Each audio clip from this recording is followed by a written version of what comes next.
Hello, I'm Alice, and I'm here to explore whether can money really cause terrorism. The economics of terrorism is a branch of economics dedicated to the study of terrorism. It involves using the tools of economic analysis to analyze issues related to terrorism, such as the link between education, poverty, and terrorism, the effect of macroeconomic conditions on the frequency and quality of terrorism, the economic costs of terrorism, and the economics of counter-terrorism. The field also extends to the political economy of terrorism, which seeks to answer questions on the effect of terrorism on voter preferences and party politics.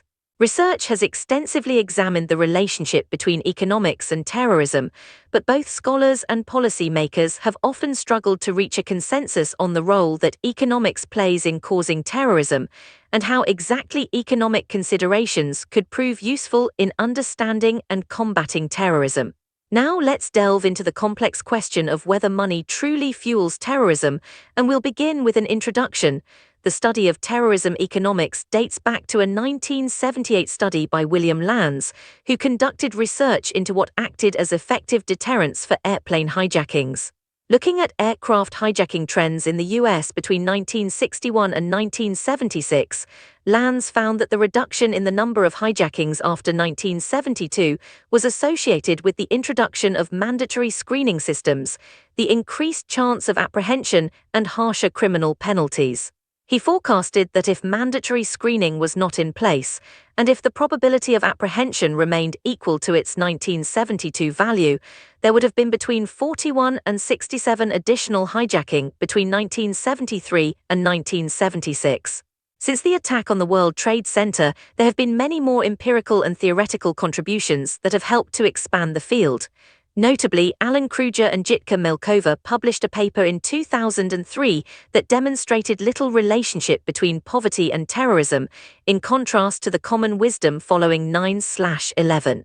The question of whether money truly fuels terrorism is complex, and now we'll delve into a precise definition of terrorism to understand the underlying dynamic. Scholars and politicians alike have struggled to agree on a universal definition of terrorism.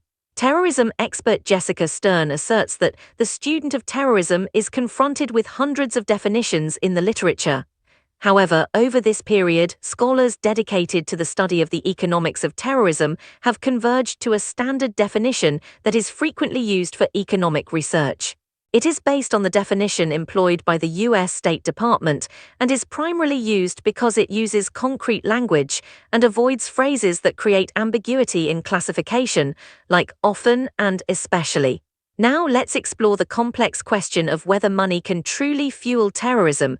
For many years, the common wisdom was that poverty and ignorance, i.e. lack of education, was the root cause of terrorist activity.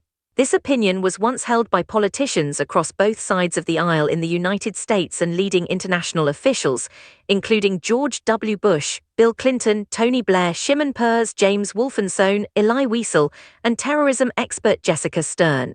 Now let's explore the fascinating and complex idea of how poverty is linked to terrorism, and we'll begin with the origins of this theory.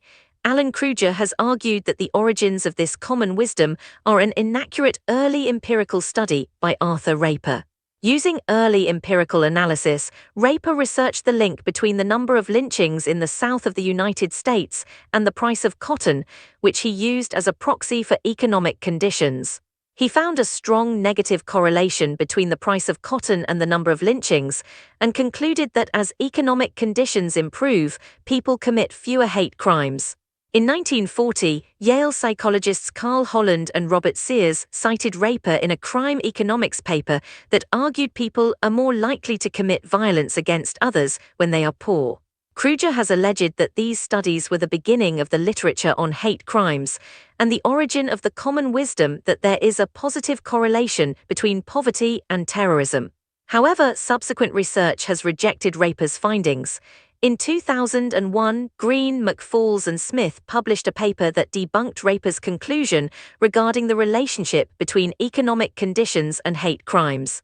By extending Raper's dataset beyond 1929 and running a multiple regression with controls, they found that Raper had merely identified a correlation between the two variables in the time period of his analysis, and that there was actually no meaningful relationship at all between the price of cotton and the number of lynchings. Other studies have also refuted the link between economic conditions and hate crimes. In 1998, Green, Glaser and Rich published a study on the relationship between citywide unemployment and homophobic, racist, and anti-Semitic hate crimes, and found no significant correlation. Swarthmore economists Fred Pryor and Philip Jefferson found similar results in their study on the link between the existence of hate groups and both local unemployment rates and the disparity in earnings between blacks and whites. In accordance with the surrounding literature on the topic, they found no correlation with either. Now let's delve into the advanced empirical analysis after noticing that the terrorists involved in 9/11 were well-educated and wealthy, and noting a lack of evidence for the common claims regarding the relationship between economic conditions and terrorism. Many economists decided to conduct research on the economics of terrorism. In 2003, Alan Kruger published a seminal paper that debunked the common wisdom that terrorists are uneducated and poor. By looking at a dataset of Hezbollah militants who died in action from 1982 to 1994 and a fair comparison group from the Lebanese population, he found that Hezbollah militants were better educated than their peers in the population and less likely to come from poverty. In the same paper, Kruger cited Claude Berubai's analysis of Hamas, PIJ and PNA terrorist attacks in Israel and the occupied Palestinian territories between 1987 and 2002. Berubai, in accordance with Kruger's own research, found that Palestinian terrorists and even suicide bombers were both more likely to have attended college than the average Palestinian and less likely to come from a poverty-stricken background. In fact, 2 of the suicide bombers in Berubai's dataset were actually the sons of millionaires. From his own and Berubai's analysis, Kruger concluded that there is little reason to the argument that a reduction in poverty or increase in educational attainment would meaningfully reduce international terrorism. In 2007, Claude Berubai published a paper looking at the link between education and terrorism among Palestinian suicide bombers, which used an updated dataset that included failed and foiled attacks between 2000 and 2006. His conclusions reaffirmed Kruger's findings. Both higher education and a higher standard of living were found to be positively associated with participation in Hamas or PIJ, and with becoming a suicide bomber whilst being married reduced the probability of involvement in terrorist activities. Berubai also did much to develop the profile of a terrorist from Israel and the occupied Palestinian territories, finding that at least 96% of terrorists in his dataset had at least a high school education, and that 93% were under the age of 34. Kruger also investigated the theory that, whilst terrorists may be better educated and wealthier than the population, poor macroeconomic conditions for the country as a whole might drive wealthier citizens to commit acts of terrorism. Contrary to this theory, he found that when one accounts for the fact that poorer countries are less likely to have basic civil liberties, there is no difference between the number of terrorists springing from the poorest or the richest countries. Although studies have demonstrated a positive relationship between income, education, and the propensity to be a terrorist, scholars are divided on whether this means that these factors cause someone to engage in terrorist activity. In 2005, Ethan Bueno de Mesquita developed a theoretical model in which he argued that terrorist organizations would choose the most well-educated and experienced volunteers, since they would be the most effective terrorists. This theory was supported by a 2007 study in which Berubai found that terrorists who are older, wealthier, and better educated are more likely to produce a successful and deadlier terrorist attack. Whether the positive relationship between terrorism and income/education is a result of the demand side of terrorism is uncertain. However, the rise of lone wolf attacks might give way to an opportunity for terrorism research, in which the sample of terrorists will not have been filtered by terrorist organizations first. Now let's explore how macroeconomic conditions and the frequency of terrorism are related, alongside the array of literature that examines the link between individual poverty and the propensity to become a terrorist. There is also research dedicated to the effect of macroeconomic conditions on the occurrence of terrorism. A paper published by Bloomberg, Hess and Weerapana in 2004 examined exactly this using a panel data set of 127 countries from 1968–1991. They concluded that for democratic and high-income countries, economic contractions increase the probability of terrorist activity. However, this study has been critiqued for not separating the terrorist venue country from the terrorist target country in its analysis. In a working paper from 2003, Claude Beribai addressed this, noting that terrorist attacks would be more likely to be caused by the economic conditions where the perpetrators come from than where the attack actually takes place. Taking this into account, he found that there was no sustainable link between economic conditions in Gaza and the West Bank and the frequency of terrorism produced by terrorists from these regions. These findings were supported by Alberto Abadi, who also failed to find a significant association between terrorism and macroeconomic variables once control variables were accounted for. Abadi argued that political freedom has a far stronger and monotonic relationship with terrorism peaking in countries that transition from authoritarian to democratic governments. In accordance with these findings, UNC political scientist James Piazza found no significant relationship between poverty, malnutrition, inequality, unemployment, inflation, or economic growth and terrorism, but found that ethno-religious diversity, increased state repression, and a large number of political parties are good predictors of terrorist activity. He concluded that this might be a result of the social cleavage theory, which argues that terrorism is a result of deep social divisions in the electorate rather than socio-economic factors. Alan Kruger and David Layton developed the discussion surrounding the link between macroeconomic variables and terrorism in a 2008 paper that explicitly examined whether economics could explain either terrorists' national origins or why some countries are targets of terrorism. They found that, controlling for political regime, the national economy is not a good predictor of terrorist origins, but countries that are terrorism targets are those which are economically successful. Whilst the linear relationship between macroeconomic conditions and terrorism has been questioned, recent research has provided evidence that a non-linear relationship does exist. A paper published in 2016 by Enders, Hoover, and Sandler looked at the relationship between real GDP and terrorism and developed a terrorism Lorentz curve.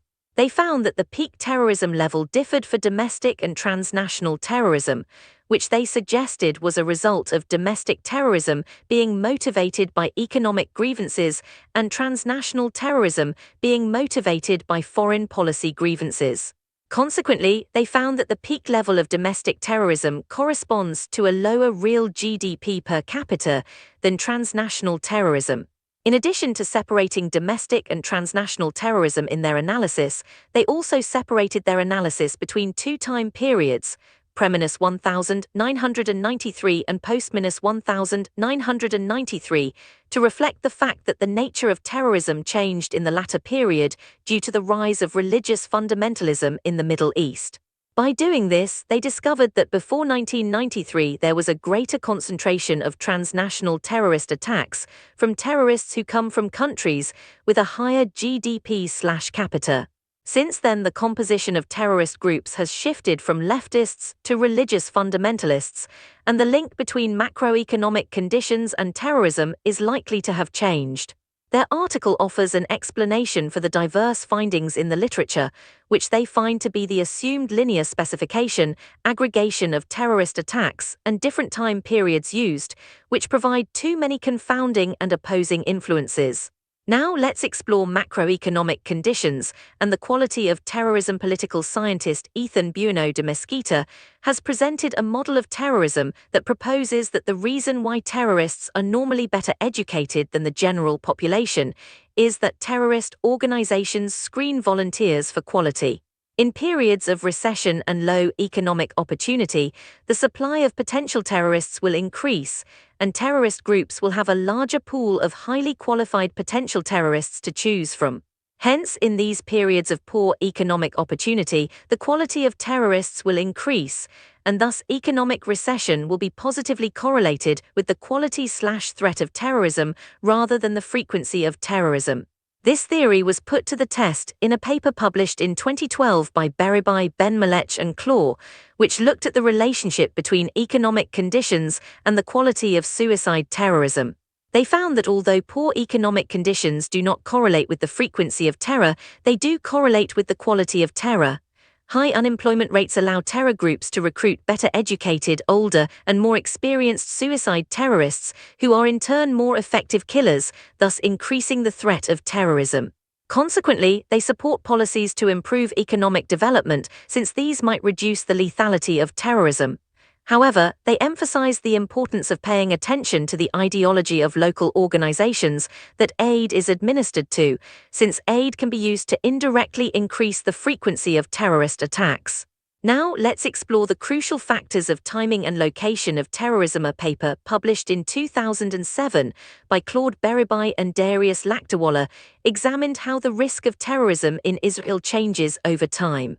Using a database of Israeli terrorist attacks from 1949 to 2004, they found that long periods of time without an attack signal lower risk of another attack for most areas, but higher risk of another attack in important areas, such as capitals and contested sites, e.g. Jerusalem. In the same paper, they also found that when it comes to selecting targets, terrorists act as rational agents. They are more likely to attack targets that are accessible from their base and international borders, that are symbolic or governmental, or that are in more Jewish areas. A panel data study by Konstantinos Drakos and Andreas Gofers also looked at the profile of a terrorist attack venue, i.e. targets, but for transnational terrorist activity rather than Palestinian terrorist activity. They found that the average terrorist attack venue is characterized by low economic openness, high demographic stress, and high participation in international disputes. They found no strong statistical relationship between the level of democracy and terrorist activity, although theorized that the level of democracy affects how accurately terrorist activity is reported. The question of whether money truly fuels terrorism is complex, and now we'll explore the macroeconomic consequences of terrorism. There are two competing views on the impact of terrorism on modern economies. Some scholars have argued that terrorist attacks have a small impact on the economy since they have a negligible impact on physical and human capital, i.e., buildings can be rebuilt, casualties are never that large. The literature supports this theoretical outlook on the economic impacts of natural disasters, which has found that natural disasters in modern economies do not often have serious long-term economic effects. Other scholars have argued that terrorism can have a big impact on the economy, since if an important area of the economy is hit, e.g. financial sector, the whole economy could face repercussions. There is a wealth of theoretical and empirical work on the effect of terrorism on macroeconomic outcomes. Theoretically, terrorism endangers life, leading to a reduction in the value of the future relative to the present. Therefore, an increase in terrorism should decrease investment and long-run income and consumption. Governments could try and offset the impact of terrorism by spending on security, although it would not be optimal for a government to spend so much as to fully offset the impact of terrorism. Therefore, even an optimizing government could not totally nullify the negative impacts of terrorism on the economy. Bloomberg, Hess and orphanages have found empirically that the occurrence of terrorism has a significant negative effect on economic growth, albeit a smaller and less persistent effect than war or civil conflict. Furthermore, they found that terrorism is associated with a reduction in investment spending and an increase in government spending. They also noted that although terrorist attacks are more frequently found in OECD countries, the negative effect of terrorist attacks on these economies is smaller. In accordance with this study, Abedi and Gardizabal found, whilst analysing terrorism in the Basque Country, that the outbreak of terrorism corresponded with a significant decline in GDP per capita in comparison to other similar regions. During the truce negotiations between 1998 and 1999, they found that stocks of firms that operate in the Basque Country improved in performance when the truce became credible and suffered at the end of the ceasefire. In a later 2008 paper, the same researchers found that terrorism reduces the expected return to investment and consequently lowers net foreign direct investment. They found the magnitude of this effect to be large. Now let's explore how perceptions and beliefs fuel the motivations behind terrorist acts, specifically looking at terrorism and expectations. The behavioral inattention theory suggests that behavioral dynamics are related to the agent's attention. Terrorism changes people's attention and thus modifies their rational behaviors into more behavioral ones. Microeconomic data related to investment in human capital education in Kenya during terrorism support this evidence. Terrorism also changes expert and market forecast performances of inflation and exchange rate, even after controlling for uncertainty or volatility. Exchange rate forecasts are significantly impacted by fatalities caused by terrorism due to their more international effect. The question of whether money truly fuels terrorism is complex, and this video explores the intricate connections between finance and extremist groups. The terrorism effects on tourism arrivals show substitution and generalization effects, and confirm the existence of a consumer's short memory effect. Spillover effects of terrorism on market shares and tourism display significant contagion effects of terrorism on market shares, as is evidence of the effect of terrorism on the substitutability between countries. Now let's examine how terrorism has impacted the Israeli economy. Israel is a country that has suffered largely from terrorism and hence provides a good case study for the impact of terrorism on an economy. A study by Zvi Eckstein and Daniel Tzidon found that continued terror at the level that Israel experienced in 2003 decreases annual consumption per capita by around 5%. They concluded that if Israel had not suffered from terrorist attacks in the 3 years prior to 2003, their output per capita would have been 10% higher in 2003. Terrorism has also been found to reduce investment in Israel. David Fielding found that there is a strong relationship between the number of people killed in intifada-related terror attacks and aggregate investment. Violence of all kind reduces investment demand, suggesting that aggressive security measures are less effective than the pursuit of a peace agreement, which would remove the incentive for violent political conflict. Lasting peace would substantially increase investment, Fielding argues. Beribai, Ben-Melech and Claw found similar evidence regarding the consequences of terrorism for the Palestinian, i.e. harboring, in their 2010 paper. They found evidence that a successful suicide terrorist attack leads to 5.3% increase in a district's unemployment, leads to a more than 20% increase in the likelihood that a district's average wages fall in the following quarter, and reduces the number of Palestinians working in Israel from that district. Significantly, they found that these effects are persistent, lasting for at least 6 months after a suicide attack. These results demonstrate that terrorist attacks in Israel harm the Palestinian in addition to the direct damages to the targeted Israeli economy. Now let's explore how terrorism and individual choice intertwine. Becker and Rubinstein have theorized that the impact of fear induced by terrorism will vary depending on individuals' capacity to manage their emotions, which is often influenced by economic incentives. By researching the response of Israelis to terrorist attacks during the Second Intifada, they found that the impact of terrorism on the usage of goods and services subject to terror, e.g. buses, coffee shops, clubs, reflects only the reactions of sporadic users. They found no impact of terrorist attacks on demand for these goods and services by frequent users, but a significant impact on casual users. They also noted that suicide attacks that occur during regular media coverage days have a bigger impact than those that occur before a holiday or a weekend, especially amongst less educated families. Now let's explore how the availability of funds can be linked to the rise of terrorist organizations, and we'll delve into the complex relationship between terrorism and the labor force. A panel data study has shown that terrorist attacks decrease female labor force participation and increase the gap between male and female labor force participation in a statistically significant way. The greatest effects were found from transnational attacks and those against government entities. The question of whether money truly fuels terrorism is complex, and now we'll explore the surprising link between terrorism and fertility. A panel data study has shown that terrorist attacks decrease fertility, reducing both the expected number of children a woman has over her lifetime and increasing the probability of miscarriage. Now let's explore how charitable giving can sometimes be linked to extremist groups. Transitioning into the topic of terrorism and philanthropy theoretically, net philanthropic responses to terrorism can vary. Some individuals react to terrorism by reducing their charitable activities, whilst others express more generosity by increasing how much they give, either out of empathy with the victims or out of a heightened sense of patriotism. A paper published in 2016 by Claude Beribai and Hanan Yonah found that terror attacks considerably increase the amount that individuals and households give to charity, suggesting that the latter response outweighs the former. Higher-income individuals donate more, but terrorism reduces their relative generosity, and women and non-married donors appear to reduce their average donations in response to terrorism.